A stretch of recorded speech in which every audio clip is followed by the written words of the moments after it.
bitazibagirana ubwo umwana w'Imana yazukaga mu bapfuye azahura Adamu ndetse n'urubyaro rwe, agakiza k'umuntu kabonerwa muri Yesu. Umutima wari ukunze umubiri wanga, isati data bibuka ushaka. Kare kare marayika akingura cya gituro, isasohoka nesheje,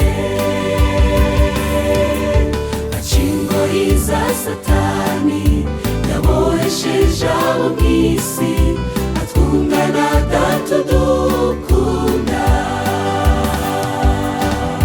Kare kare marayika akingura cya gituro, isasohoka nesheje, ajya kudutegurira aho tuzabana nawe, ahari natwe tuzabeyo.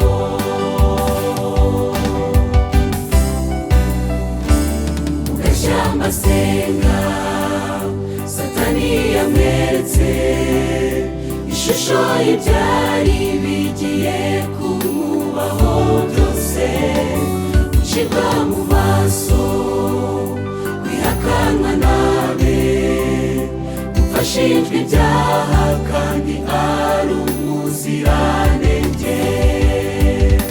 Umutima wari ukunze umubiri wanga, isati data bibuka ushaka. Kare kare marayika akingura cya gituro, isasohoka nesheje, aca ingoyi za Satani yabohesheje abo mw'isi, atwunga na Data udukunda. Kare kare marayika, Kare kare marayika akingura cya gituro, isasohoka nesheje, ajya kudutegurira aho tuzabana nawe, ahari natwe tuzabeyo. marayika, Kare kare marayika akingura cya gituro, isasohoka nesheje, aca ingoyi za Satani yabohesheje abo mw'isi, atwunga na Data udukunda. Kare kare marayika akingura cya gituro,